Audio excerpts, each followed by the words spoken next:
Alors ce congrès, sachez que c'est le troisième plus gros congrès de diabétologie au monde, après celui de la Société américaine et celui de la Société européenne. Ce congrès est francophone et donc il réunit à peu près 4500 personnes. C'est une confrontation scientifique entre des chercheurs, des cliniciens, des universitaires, des gens qui ont une pratique en libéral, des juniors, des seniors. Donc c'est un moment extrêmement dynamique où on expose les innovations, les données nouvelles de la recherche et où on favorise également la recherche des jeunes cliniciens ou des jeunes chercheurs par la remise de bourses de recherche. Le congrès de la Société francophone du diabète est un temps fort pour la communauté médicale et scientifique à plusieurs titres.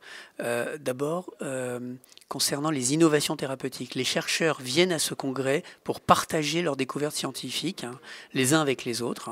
Mais c'est également un temps fort pour faire le point sur des grandes modifications thérapeutiques qui ont eu lieu dans l'année, pour faire des synthèses, pour faire de la pédagogie concernant les améliorations qu'il y a dans la prise en charge du diabète et dans la compréhension des mécanismes de la maladie.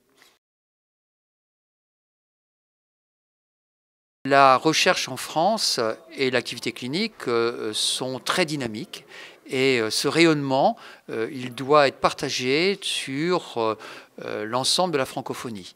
Et nous avons une fréquentation très importante de collègues qui viennent d'Afrique, à savoir essentiellement du Maghreb et de l'Afrique subsaharienne. Et nous menons des actions de collaboration avec eux pour favoriser à la fois le développement clinique, mais aussi la recherche dans ces pays qui ont certains un peu plus de difficultés que nous de développer ces aspects. Alors il y a des bourses également pour les francophones non français, pour les inciter à développer de la recherche localement ou à venir se former dans des laboratoires français ou francophones comme la Belgique, la Suisse, le Luxembourg. Cette édition lilloise est dans la ligne des éditions antérieures. Néanmoins, on a apporté quelques innovations. Nous allons avoir un village e-diabète où un certain nombre de start-up vont présenter les innovations qu'ils sont en train de mettre au point, de développer au service soit des diabétologues, soit des diabétiques, pour favoriser la communication, les échanges.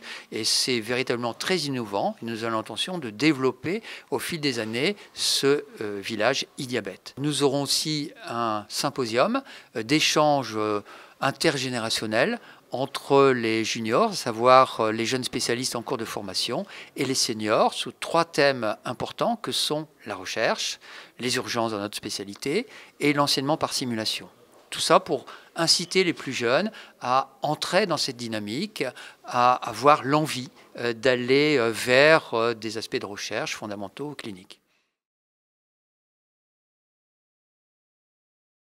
Cette année, les temps forts du congrès de la SFD concerneront le microbiote. On sait maintenant que la composition des bactéries dans le tube digestif peuvent impacter la survenue d'un diabète et son équilibre glycémique.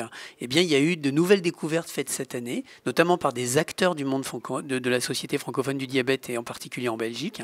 Eh bien, nous aurons des moments très importants sur ces découvertes qui ont déjà été publiées, mais d'autres inédites non encore publiées. Le deuxième thème concerne la technologie appliquée au diabète et en particulier le pancréas artificiel.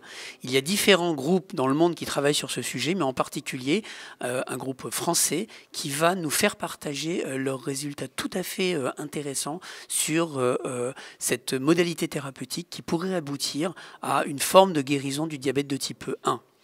Enfin, le domaine de l'épigénétique sera développé à l'occasion de ce congrès.